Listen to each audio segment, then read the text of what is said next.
Hi folks, Cameron here from my homeless COVID-19 vlog.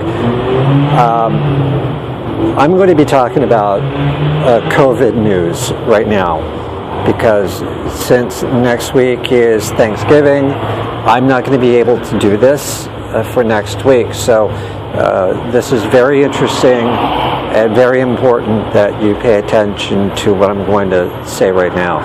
Now, I'm reading an article online, and there's just a little bit of lag here, and I'm going to be posting this immediately after.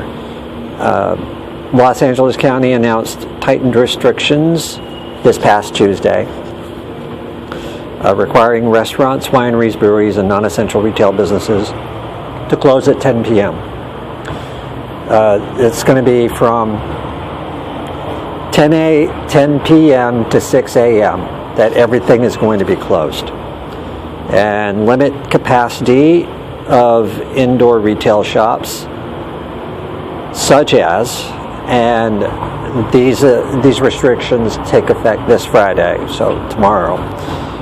Indoor non-essential businesses such as retail stores, offices, and personal care services will be limited to 25% occupancy. Outdoor service at restaurants, wineries, and breweries will be limited to 50% of the maximum outdoor capacity. And outdoor card rooms, miniature golf sites, go-kart tracks, and batting cages will be limited to 50% of maximum outdoor capacity. Customers at personal care businesses must make advance appointments, and no services that require customers to remove their face masks can be offered. Restaurants, wineries, breweries, and non-essential retail businesses must be closed between the hours of 10 p.m. and 6 a.m. And outdoor gatherings must be limited to no more than 15 people from a maximum of 3 households. Now, these new restrictions come as the coronavirus outbreak reaches surge levels not seen since July of this year. New cases and hospitalizations are climbing, and health officials face the prospect of widespread Thanksgiving gatherings that could end up spreading the coronavirus at explosive rates. So they're limiting travel, but if there are people that do work that need to travel, there are things in place for them. Now, with the approval and distribution of a COVID-19 vaccine still months away, the health officials have few tools beyond restrictions, mask requirements, and widespread testing. County leaders are employing all three. So,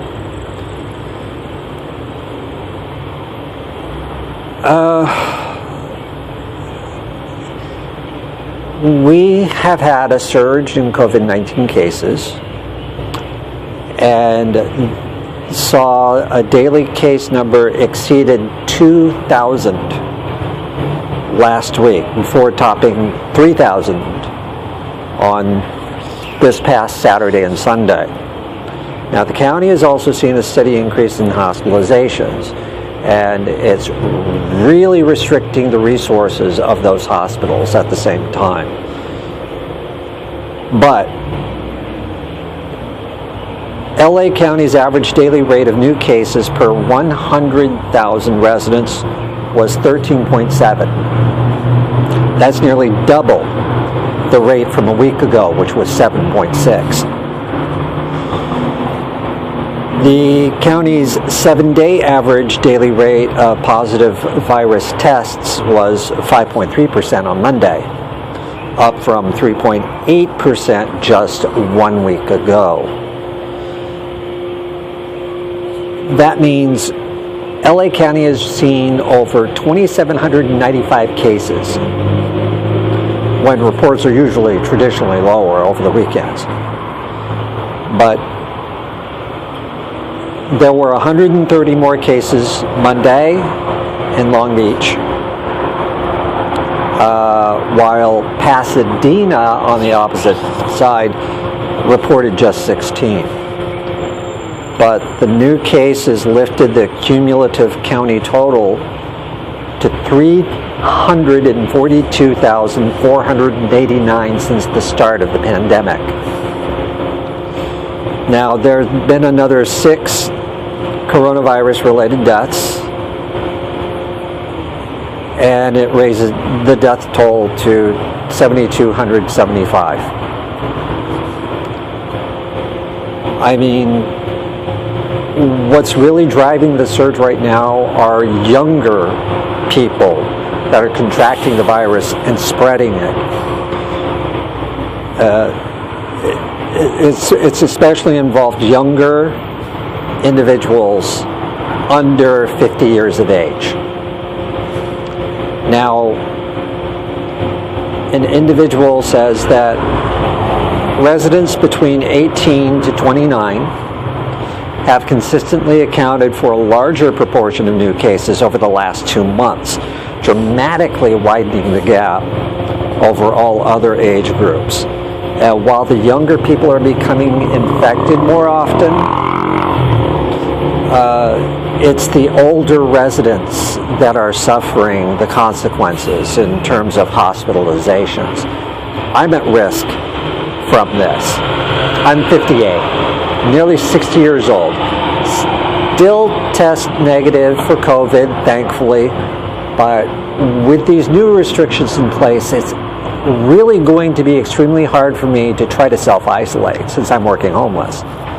Now, what's California doing about that? Anyone who tests positive for COVID and is homeless gets a hotel room.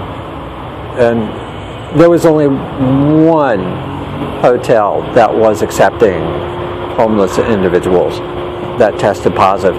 But who's looking out for those who are, homeless and still on the street? And also me, working homeless. If we're going to really concentrate on reducing the cases, we really have to get everyone in line. Everyone. Now, despite placing the severe limits on the businesses and public gatherings, this is going to be an indefinite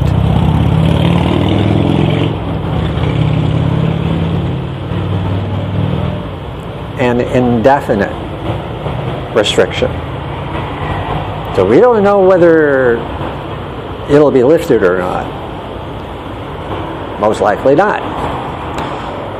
Now, Governor Newsom on Monday announced that 28 counties statewide were being moved back to the purple tier, that's the most restrictive one, in response to the dramatic increase in numbers right now. That means 41 of the state's 58 counties are under the tightest restrictions, and that's up from 13 on Sunday.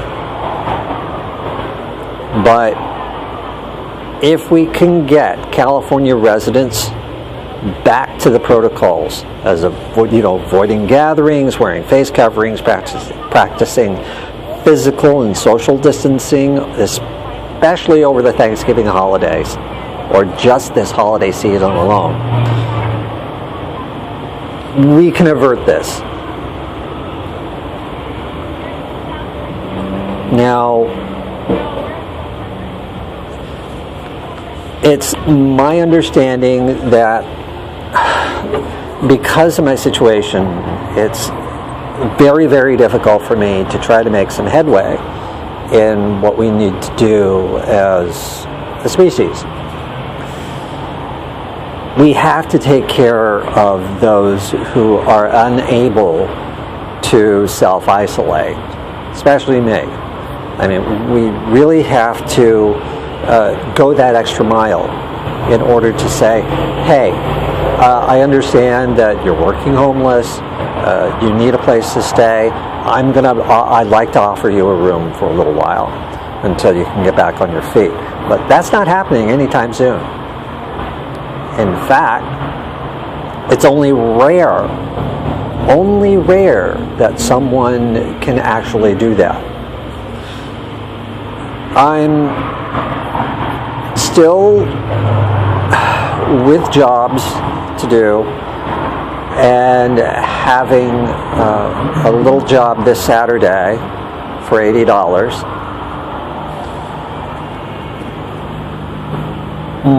My brother-in-arms, Robert, is extremely helpful in giving me work as well as money for that work, and I thank him for that. And another friend of mine named Rob, who happens to be a producer, over the 18th and 19th, it's the 19th today, he's going to try to hunker down and try to get some cash my way for the shows that I want to do, especially RV Plan USA, which is about my fiance and her experiences in the United States for the very first time. Now, this is a pet project of mine that I've had for the past 5 years actually. But our first RV was taken while I was trying to get it registered at the DMV, believe it or not. It's been one thing after another, and even Ivy has had some problems too.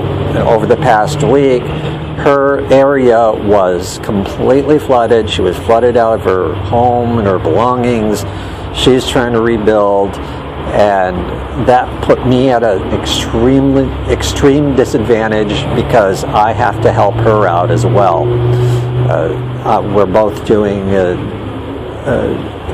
it's kind of uncertain, but we still love each other. We really want to be together. We really want to take things to the next level where her show is concerned, and the now $5,000 that I'm looking for, we really need that. Otherwise, I'm not going to be able to survive this year. So, yeah, believe it or not, I'm doing everything that I can in order to get more work my way, and also do what's necessary. I got this haircut. I got paid for it too, $40, and that helped. Well, 35 of that went to Ivy because of the flood situation over there, and she still needs more financial support as well. I'm trying to look for at least another $70 for her.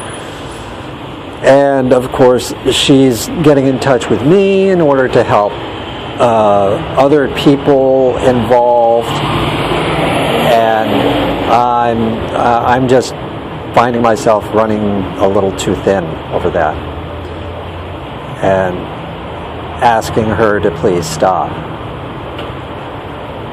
This has gone on for almost over 13 minutes, and I think I'd better get back to